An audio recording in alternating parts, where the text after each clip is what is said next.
Day, and welcome to the Allegion Third Quarter 2025 Earnings Conference Call. All participants will be in a listen-only mode. Should you need assistance, please signal a conference specialist by pressing the star key followed by 0. After today's presentation, there will be an opportunity to ask questions. To ask a question, you may press star, then 1 on a touch-tone phone. To withdraw your question, please press star, then 2. Please note this event is being recorded. I would now like to turn the conference over to Vice President of Investor Relations, Josh Pokrzywinski. Please go ahead. Thank you, Betsy. Good morning, everyone. Thank you for joining us for Allegion's Third Quarter 2025 Earnings Call. With me today are John Stone, President and Chief Executive Officer, and Mike Wagnes, Senior Vice President and Chief Financial Officer of Allegion. Our earnings release, which was issued earlier this morning, and the presentation, which we will refer to in today's call, are available on our website at investor.allegion.com. This call will be recorded and archived on our website. Please go to slide 2. Statements made in today's call that are not historical facts are considered forward-looking statements and are made pursuant to the safe harbor provisions of federal securities law. Please see our most recent SEC filings for a description of some of the factors that may cause actual results to differ materially from our projections. The company assumes no obligation to update these forward-looking statements. Today's presentation and commentary include non-GAAP financial measures. Please refer to the reconciliation and the financial tables of our press release for further details. Please go to slide 3, and I'll turn the call over to John. Thanks, Josh. Good morning, everyone. Thanks for joining. Q3 was another strong quarter as we execute our long-term strategy and steadily deliver on our commitments to shareholders. I'm proud of our team's performance as we've remained agile in a dynamic operating environment. The double-digit revenue growth for the enterprise and continued segment margin expansion speaks to the resiliency of our model, our broad end market exposures, and the depth of our relationships with channel partners and end users. We continue to take advantage of our business's strong cash generation, returning cash to shareholders, and growing our business through accretive acquisitions. Year to date, we have allocated approximately $600 million to acquiring businesses consistent with the priorities we outlined at our Investor Day. As we approach year-end, the key market trends supporting our outlook are largely unchanged. Our team continues to execute well, and we are allocating capital for the long-term benefit of our shareholders. As such, we are raising our 2025 full-year outlook for adjusted earnings per share to $8.10 to $8.20. I'll be back later to discuss the outlook and share some early views on markets for 2026. Please go to slide 4. Let's take a look at capital allocation for the third quarter, starting with our investments for organic growth. In September, the Allegion team launched a new mid-tier commercial product line for Schlage, our Performance Series locks. These locks bring Schlage quality to more price points in non-residential applications, giving us more ways to win in the aftermarket and building on the success of the mid-price point Von Duprin 70 Series exit devices released last year. Turning to M&A, since we spoke at Q2 earnings, Allegion has announced 2 more acquisitions, UAP and Bressant. These UK-based businesses strengthen our product portfolio, including electronic locks, in addition to enhancing our cost position. As discussed previously, the acquisitions of Elitech, Gatewise, and Waitwhile closed earlier in the third quarter. Allegion continues to be a dividend-paying stock, and in the third quarter, this amounted to 51 cents per share, or approximately $44 million. We did not repurchase shares in the quarter, and you can continue to expect Allegion to be balanced, consistent, and disciplined with capital deployment over time with a clear priority of investing for profitable growth. Mike will now walk you through the third quarter financial results. Thanks, John, and good morning, everyone. Thank you for joining today's call. Please go to slide number 5. As John shared, our Q3 results reflect continued strong execution from the Allegion team, delivering double-digit revenue growth for the enterprise. Revenue for the third quarter was over $1 billion, an increase of 10.7% compared to 2024. Organic revenue increased 5.9% in the quarter as a result of favorable price and volume, led by our Americas non-residential business, where demand remains healthy. Q3 adjusted operating margin was 24.1%, down 10 basis points compared to last year. Both our segments had margin expansion, which was offset by higher corporate expenses relative to the prior year comparable. Volume leverage and mix were accretive to margins. Additionally, price and productivity, net of inflation and investment, was a tailwind of $2.2 million. Adjusted earnings per share of $2.30 increased 14 cents or 6.5% versus the prior year. Operational performance and accretive acquisitions contributed 10.6 points of EPS growth. This was partially offset by a higher tax and interest and other. We still anticipate the full-year tax rate to be in the range of 17% to 18%.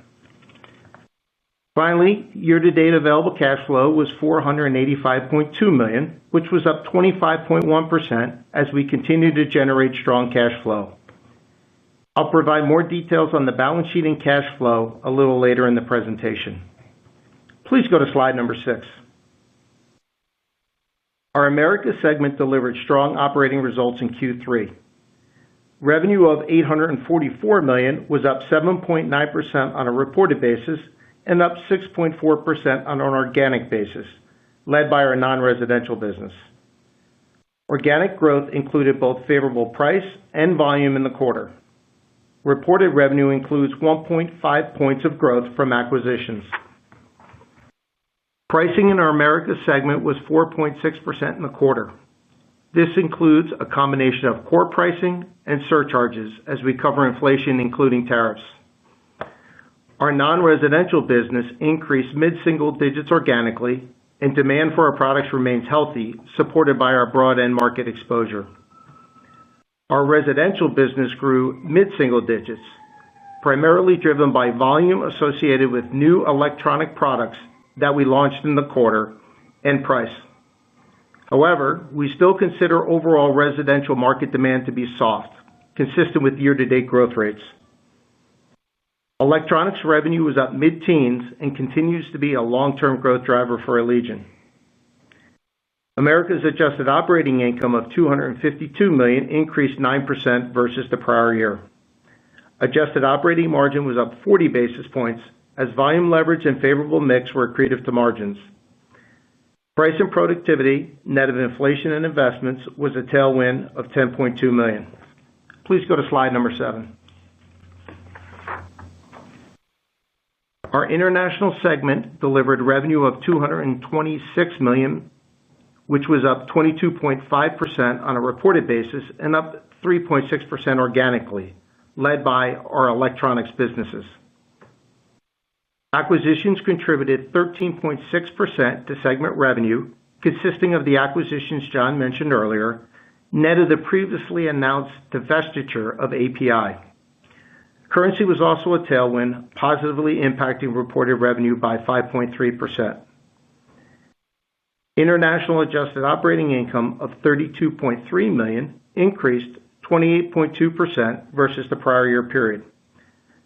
Adjusted operating margin for the quarter increased 70 basis points, driven by volume leverage and mix. Acquisitions were accretive to segment margin rates, although slightly dilutive to the enterprise rates. We continue to drive portfolio quality in the international segment through self-help and adding high-performing businesses where we have a right to win. Please go to slide 8, and I will provide an overview on our cash flow and balance sheet. Year-to-date available cash flow was $485.2 million, up nearly $100 million versus the prior year.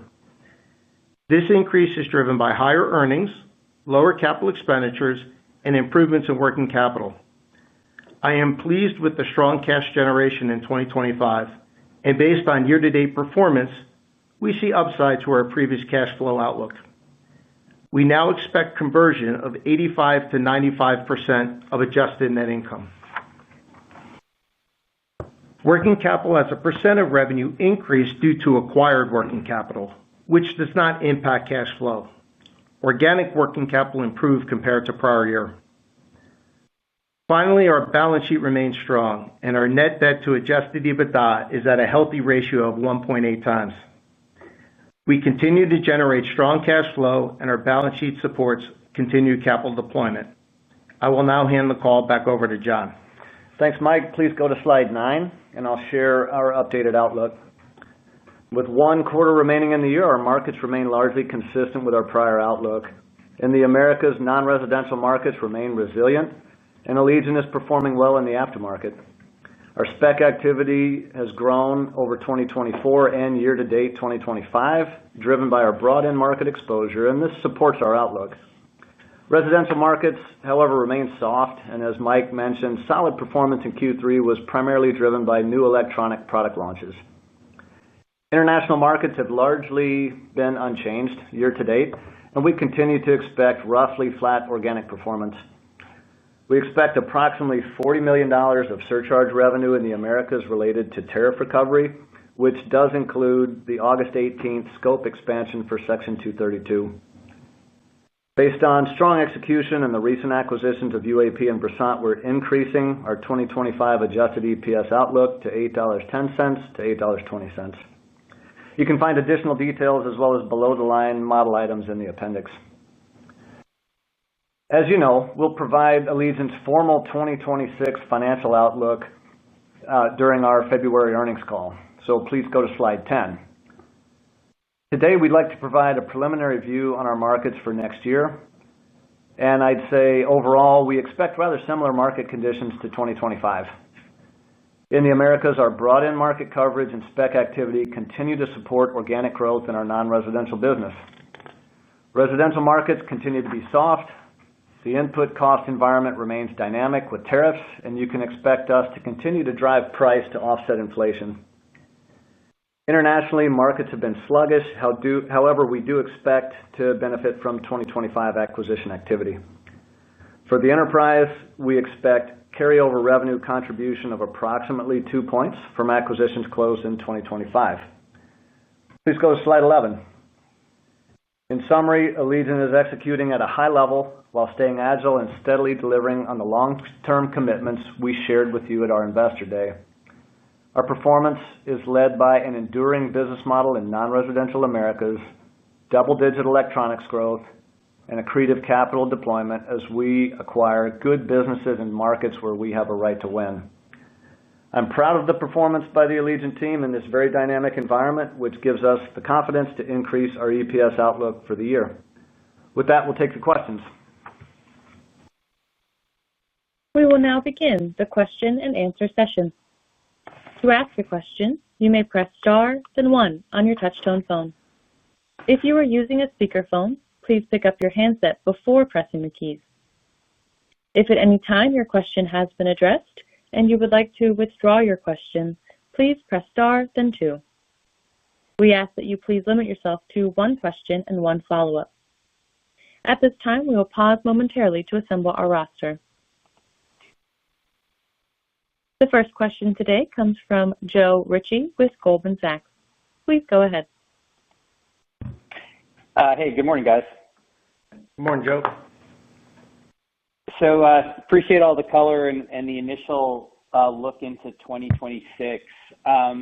John, maybe just pulling on that thread on spec writing continuing to be up and non-res specifically. I think you mentioned last quarter that you were starting to see some positive momentum on spec writing specifically as it relates to office. Can you maybe just give us an update on the key verticals and whether there were any kind of like discernible differences between how you feel today versus how you felt a quarter ago? Yeah, it's a good question, Joe, and I think the comments would be very consistent that our spec activity accelerated over the course of 2024 and has grown year-to-date 2025. Rather than picking and choosing this vertical or that vertical, I would just say, Allegion's spec writers are very versatile in their expertise. And one day could be writing a specification for an elementary school. The next day they could be doing multifamily, and the next day after that they could be doing a data center. So they have that capability, and that engine never turns off. I think the main thing we'd have you take away is that spec activity has continued to grow in 2025, broadly speaking, and spec activity supports our outlook, as we talked about in the prepared remarks. and gives us the confidence that we still see organic growth in non-res Americas. Okay, great. Helpful. And then I want to also kind of just talk a little bit more about your M&A pipeline. It's been such a great part of the story really over the last 12 to 18 months. And recognize that you've kind of given us the 2 points as a placeholder for next year. Just talk about the pipeline as you see it today, and as you're kind of thinking about the potential accretion from an earnings standpoint into next year, based on what you already know. Just any color around that would be helpful. Yeah, it's a great question, Joe, and it's something we're really excited about. I think the pipeline is still strong, and strong in both of our reporting segments, so strong in international, strong in the Americas. And if you recall our Investor Day material where we talked product categories that we're looking for, whether that's portfolio expansion in our mechanical business, whether that's electronics, whether that's complementary software, we've got activity in all of those categories right now. So very excited about the pipeline, and I'd say you can expect us to continue to be disciplined around the strategy and around the types of businesses we acquire and around the shareholder returns that we generate from these acquisitions. So I feel real good about it, and I think it continues to be an important part of Allegion's overall growth story. Hey, Joe, with respect to the question on the EPS, in the appendix, we provide what the full year benefit this year is, which allows you to calculate what the EPS benefit on acquisitions is in the fourth quarter. And think about that as a carryover rate for the first 2 quarters of the year. The acquisitions were largely done early July. So that should provide you enough information for you to get a framework for the relative size of the benefit that we have. Okay, perfect. Thanks, guys. Thanks, Joe. The next question comes from Joe O'Dea with Wells Fargo. Please go ahead. Hi, good morning. Thanks for taking my questions. Can you just talk about conversations with building owners, architects, overall end users on the current kind of uncertainty impact in the macro, what they're looking for, really just trying to get a sense for what your perception is of activity that's sidelined and just waiting for a little bit better visibility, and what some of those key ingredients are to bringing that activity off the sidelines. Yeah, Joe, it's a good question, and I would say there's a couple of things going on, and as we are out with customers and end users quite frequently, our own channel checks would indicate comments very consistent with what we shared with you in the prepared remarks, that non-res project activity is humming along pretty well. And I think some private finance came off the sidelines this year. A more favorable interest rate environment would certainly continue to be a swing factor that we would see to bring more of that private finance off the sidelines. But I would say overall positive environment. And channel checks, our customers' backlogs are pretty healthy, and has given them pretty good confidence about organic growth as well. And that's what we've tried to convey to you today. I think non-res overall is humming along pretty well. Appreciate that. And then on the international side, I think this was the first quarter of volume growth after 4 of declines, actually better volume growth in international than Americas even this quarter. So just kind of unpacking a little bit more what you saw in the quarter, how you think about any momentum behind a little bit of volume growth there. Yeah, I appreciate you noticing that, Joe. I mean, we were certainly really happy to see that and proud of the international team to put those numbers up on the board this quarter. I would say our view on the end markets is still largely unchanged, that it's around flattish kind of organic growth. But I would also say you've had some of the market segments there really at historical troughs. And, we don't anticipate that they trend negative in perpetuity. So I think the international team has executed well in a lot of pretty challenging environments. And like Mike mentioned in the prepared remarks, our electronics businesses are still performing very well. And you add to that, we're still really excited about the ELATEC acquisition, which was a pretty sizable deal for us that will continue to add momentum there in the electronic space. Thank you. The next question comes from Julian Mitchell with Barclays. Please go ahead. Hi, good morning. Just wanted to start with maybe the adjusted operating margins. So those were flattish in the third quarter year on year. Just wanted to check, but it looks like perhaps you're assuming they pick up again with some margin expansion of a few tens of basis points in the fourth quarter. Just wanted to check if that was the right assumption and how we should think about the corporate cost movement into Q4 and next year in that context. Yeah, thanks for the question, Julian. If you look at the third quarter, pleased with the segment margin expansion, did a really good job. We were negative in corporate. Part of that is just the year-on-year comp. Last year in the third quarter, corporate was low. This year, our third quarter is really consistent, slightly less than even what you saw in the second quarter. As you think about margin expansion for the year, you could back into it. We expect to have margin expansion for the year and in the fourth quarter. And then, from a run rate perspective of corporate, the question you asked, you saw what we put up in the third quarter. Think of that as relatively what we've ran the last couple. So you could kind of use that as a fine estimate. That's very helpful. Thank you. And just within the Americas segment for a second, you had a decent tailwind from that PPII bucket in the third quarter, and I think that was a good pickup from what you'd seen, that being flattish in the second. When we're looking out the next few quarters, should we assume that sort of gross price of about 4 or 5 points is a good placeholder and PPII stays as a decent tailwind? Just trying to understand, operating leverage, you have that mid-30s placeholder from the investor day. Are we sort of on that path now, leaving aside the corporate costs moving around? Yeah, if you think about the Americas, I talked about this earlier in the year.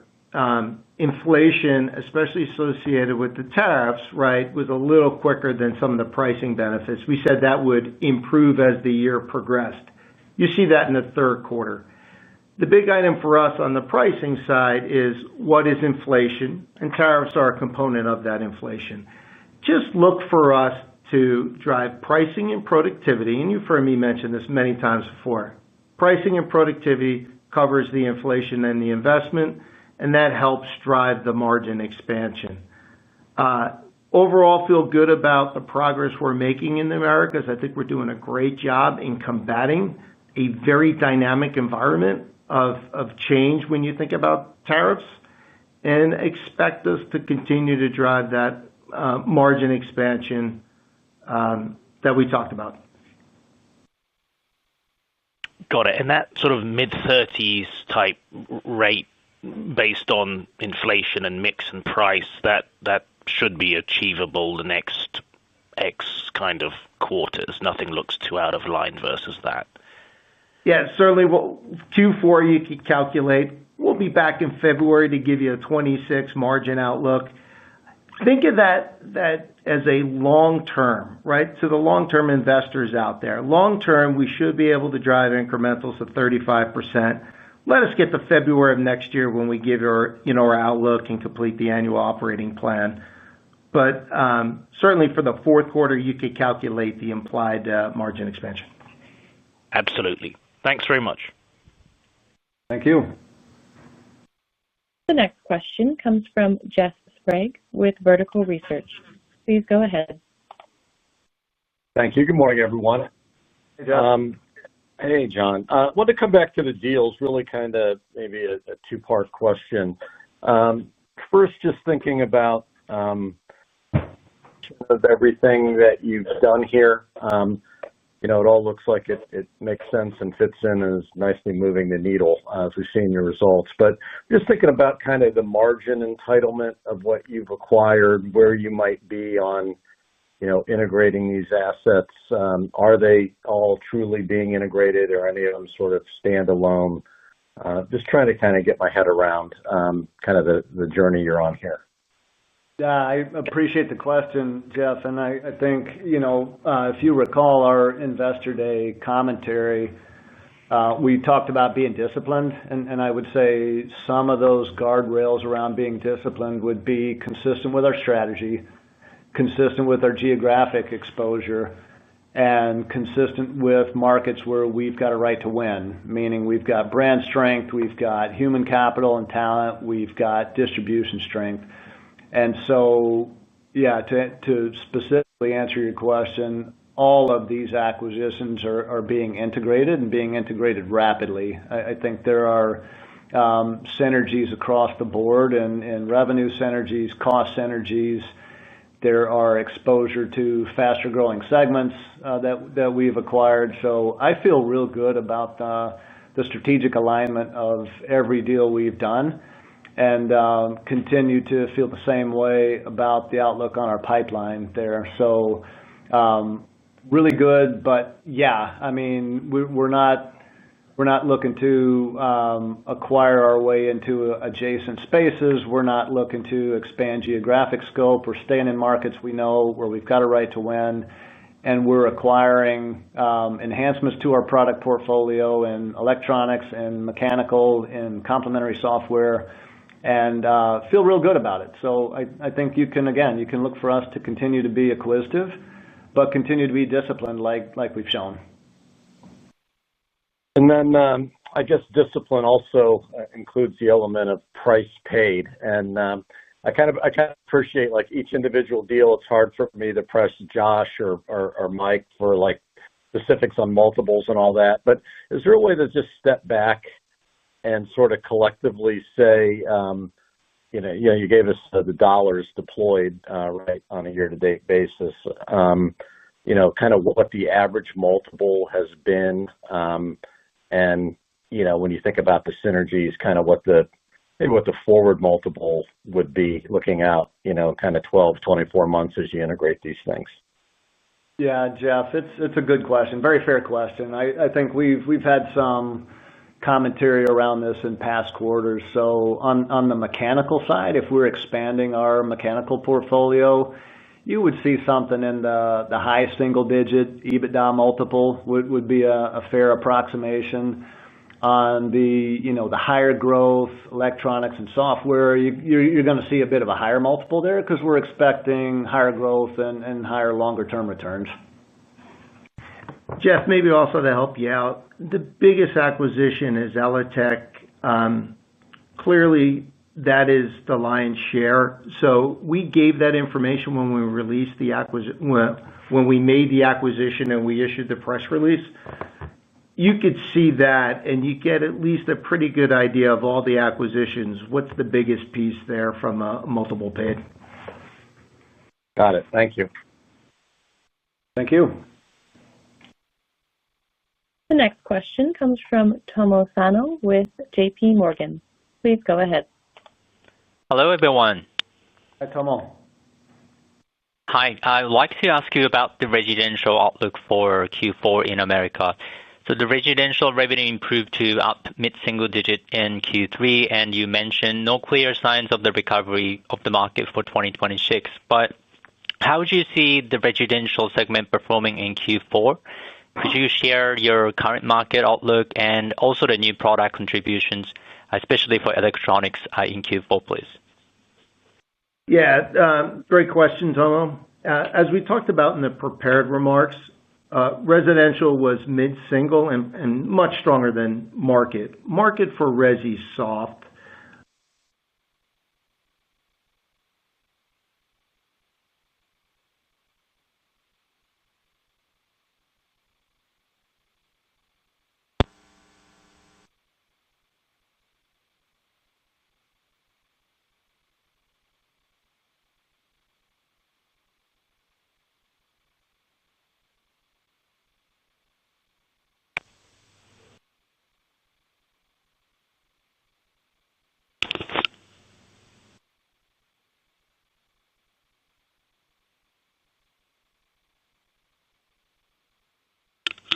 appear to have lost connection with our main speaker line. Please wait while we reconnect. Hello? Hello? We've lost connection with our speakers. Please wait while we reconnect.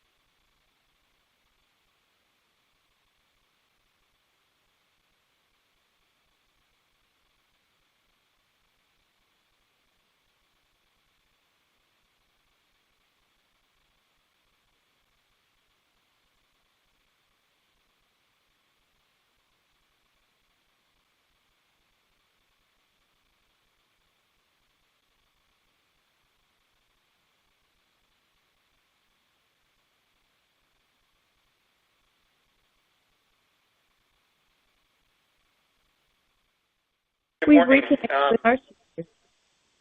Yeah, hi, this is Mike. The team is back on. Tomo, to answer your question on the residential, I apologize. We had some phone difficulties there. Overall, No problem, Mike. Yes, please, could you repeat that again, your answers, please? Thank you. Yeah, happy to. I apologize about that. So overall, market demand for residential is soft. It's been that way for a while. In the third quarter, we did have that benefit associated with the new product introductions, the e-locks. That was the Arrive lock that we talked about on the first quarter earnings call. We launched it in the third quarter, and we had the benefit.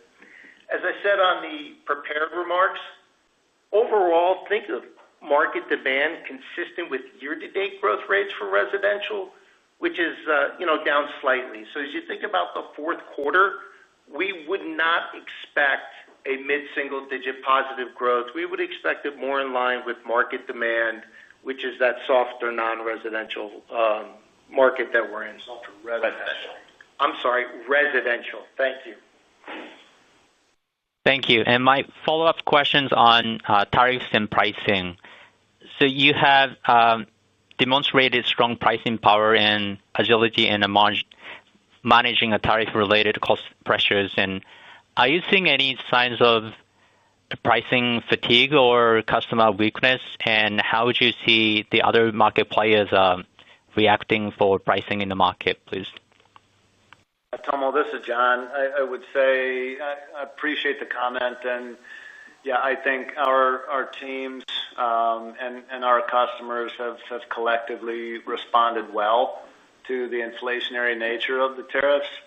I think our industry as a whole has moved up with price realization. And I'd say, just as Mike said in the prepared comments, as inflationary pressures continue, we stand ready to cover that with price. I would say the demand environment in non-res, as we mentioned, is good. It's healthy. Non-res is humming along pretty well. So haven't yet seen something that we would call fatigue. Thank you, Joe and Mike. That's all from me. Thank you. Thanks. We have one final question in our queue today. The next question comes from Tim Wojs of Baird. Please go ahead. Hey, everybody. Good morning. Maybe just the first one, I'm kind of thinking bigger picture about, kind of spec and spec writing and just kind of content within the spec. John, how would you kind of compare the content in the spec that you're kind of writing today versus maybe what you were doing 3 years ago? And I'm just trying to kind of get at how that spec's evolving, particularly as you kind of have done some of the, I'd say, ancillary product kind of M&A over the last couple of years. Yeah, Tim, that's a great question. I appreciate you asking. I would say a couple of things come to mind in terms of spec content. We're seeing electronics adoption accelerate, and that's evident in our specs, and I think evident in the electronics growth numbers that we've been showing lately. So very pleased with that, and I think the new product launches that we've been doing in non-res in particular are paying dividends there. I would also say we're starting to see, it would be very small, but starting to see even opportunities to spec in some of the complementary software that we've developed organically into like a multifamily application. So that's very exciting for us to see as well. In terms of the new acquisitions, several of them, if you talk non-res Americas, like Krieger Specialty Products, hand-in-glove fit with our spec engine, and we're excited to see the growth there because if you recall, that acquisition brought products that we didn't have in our hollow metal portfolio, high-margin, fast-growing niche products that we're finding great opportunities to spec into new customers even. So really good fit. Another good example from this year would be Trimco. Makes high-end specialty hardware for commercial applications. If you had polled channel customers of ours for the last couple of years, they would highlight something like a Trimco as one of the best acquisition targets for Allegion to go after. So really excited to have that team on board with us, and it fits right into the spec engine. So we're happy to see that momentum. Okay, that's great to hear. And then maybe just on the modeling side, just in international, kind of the opposite of Julian's question on PPII, that flipped negative this quarter. Is that just a timing consideration, or is there anything kind of to read in there around price, productivity, and inflation? Yeah, if you think about margins in international, good performance this quarter. It was slightly negative on the PPII. On a year-to-date basis, though, Tim, think of it as it's negative like $1 million if you add up to 3 quarters. So it's essentially covered. And, look for us in international to cover that inflationary pressure. So I wouldn't look too much into the third quarter at all. Look at the year-to-date rate and you get an idea. We're doing a pretty good job there. Okay. Sounds good. Good luck on the rest of your guys. Thanks, Tim. This concludes our question and answer session. I would like to turn the conference back over to CEO John Stone for any closing remarks. Thanks very much, and thanks everyone for the very engaging Q&A. We look forward to connecting with you on our Q4 earnings call in February. Be safe, be healthy. The conference is now concluded. Thank you for attending today's presentation. You may now disconnect.